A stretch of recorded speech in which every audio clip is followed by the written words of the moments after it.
Heather Bradley Geary. I'm Director of Supportive Housing at Vecino Group. Thank you all so much for being here. For those of you who don't know, Vecino Group is a national supportive housing developer. So we develop housing to end homelessness around the country. We have 28 supportive housing communities in 10 states. Just as a reminder for all of you here, but I know you all know this, without an address, nothing really else can exist for you in our country.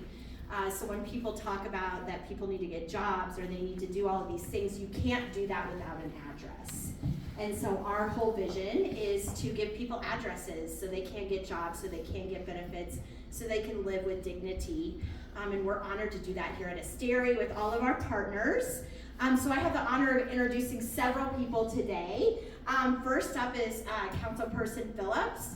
He has been, I think all of you know this, a huge champion of the Housing Coalition and everything we do to end homelessness here in Cedar City. So I'm going to invite him up to say a couple words. Thank you. I'm the same way. I've never been accused of using microphones. I grew up in the theater. I have a big, strong voice, but it's okay.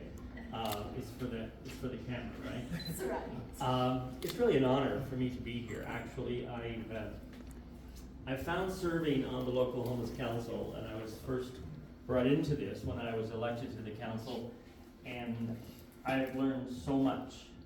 I've learned, first of all, what incredible people are that provide the services to those in need, and then to those people that we serve, that we take care of. They are human beings, and they want to live lives just like all the rest of us. And for whatever reasons, whatever those responsibilities or things that have been lacking in their lives, they need helping hand up, and we can help provide that. And I think facilities like this in our community do exactly that.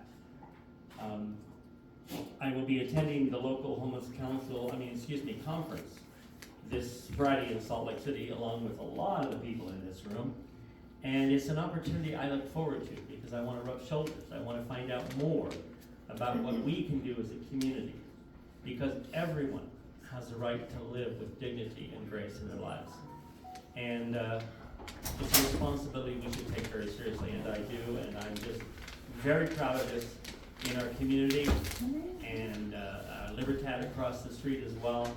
I just want to make sure that we find a path not to congregate them all in the same place. So let's look for other opportunities to help them across our city. And I want to let you know, I can't make any promises, but we are working on an in-depth countywide transit study right now, trying to improve public transportation in our county, because we know that's one of the huge stumbling blocks to success. So we'll keep you posted on that one. Thank you, and congratulations to everyone involved. Thank you. Thank you. As Councilperson mentioned, we do have a lot of housing up here on the Hill that we're honored to do. One of the things to mention is that we have a 95% retention rate for the folks that live in our set-aside units here. For those of you, I know a lot of you already know this, but we know that once we keep people housed for 2 years, the likelihood of them going back into homelessness is only 5%. So 95% of the folks that we've housed in our set-aside units here have stayed housed. And that has a lot to do with folks I'm going to introduce you to later. But that we are ending homelessness. I think it's important to note that. I also want to introduce my colleagues. Baxter Reeser, he is our president of design, so oversees all of our architecture of all of our communities. And then Sally Terry is our creative director, and is really responsible for really making sure that all of our folks live with dignity in housing. All of this beautiful design is all because of her. So thank you so much, Sally, for all of that. Next up, I want to mention and then introduce Natasha. Claudia O'Grady was supposed to be here today. Unfortunately, because of the roads from Salt Lake City, she had to turn back. But she's with Utah Housing Corp, and that is our largest funder. They are the ones that give us our tax credits to make this possible. But we also need bankers and investors that buy all those credits and give us loans and make all this happen. So I want to introduce Natasha with Rocky Mountain CRC, and she's going to say a couple words. Thank you. Thank you. Yes, we're always happy to give out money. So thank you for inviting me here today. My name is Natasha Pfeiffer. I'm with an organization, a nonprofit called Rocky Mountain Community Reinvestment Corporation. We are in Salt Lake City, Utah, and we focus on providing permanent financing for affordable housing projects. I would like to take a moment to highlight what sets this beautiful project apart. We're not outside, but if you look around, there's the other two projects also developed by the Vecino Group. So this project marks the completion of the third low-income housing tax credit project developed by the Vecino Group in Cedar City, which will add a total of 185 affordable units to the community.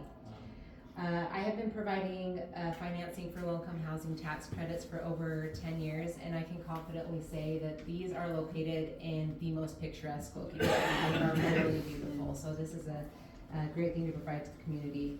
And the Vecino Group has done a fabulous job at ensuring the design fits well with the surroundings as well. And as someone who regularly dives into the numbers on the deals, I wanted to take a minute to discuss the area median income. We call that the AMI. So what that means is if you take all of the incomes in Iron County and you pick that median number, this project is serving households earning 20 to 50% of that median income number. So this is extremely impactful, particularly in areas outside major metropolitan areas where construction costs can be prohibitive and labor is extremely difficult to secure. So Rocky Mountain CRC is proud to be one of the many partners involved on this project, and we are thrilled to contribute to the success. Thank you, everyone.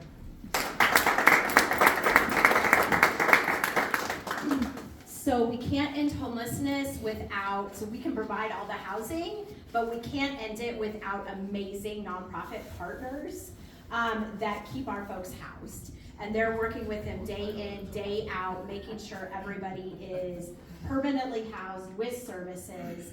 I met James several years ago at Libertad, and when he was shelter director, and finally we convinced him to be the executive director, which I'm so thankful for. So Iron County Care and Share is our partner on all three communities up here on the Hill. We are so honored to work with them, and James is going to say a couple words and then we'll cut the ribbon.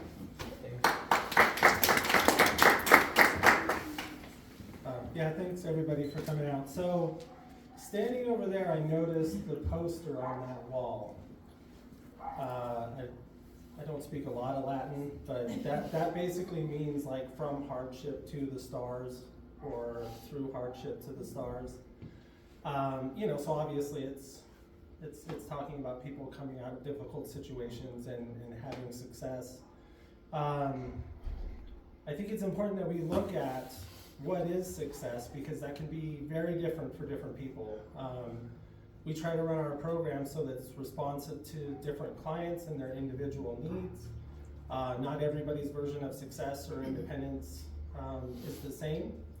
So we try to focus on individual clients in a way that supports and empowers them to live their best life. And I'll just say, we hear the word collaboration a lot. Down here in rural Utah, that's a necessity for us. We don't get anything done without a lot of hands doing the lifting. I'm very thankful for our partnership with Vecino. These properties have changed so many people's lives. I'm thankful for the staff and the team that I have that provide direct support to people. She mentioned that I was the shelter director, that I did not want to be the executive director. I was always really a boots on the ground kind of person, and I wouldn't be able to do what I do now without the support of my staff and the amazing work that they do. So collaboration is key, and I look around this room and I see so many people who are involved in this, in working to really lift people and help people So just thank you for all of your work. It doesn't happen without a committed group of people that care and are really committed to helping the community. So thank you all so much for coming. Thank you all for everything you do to help our clients, because really that's, at the end of the day, that's why we do this, right? Is to empower people and give them a sense of peace and you know, the opportunities that come with having a place that they can call home, which is very special. So thank you all very much. And ribbon cutting time? Yeah, All let's right. cut the ribbon. 4, 3, 2, 1. Yay! All right. Congratulations, everyone. That was good.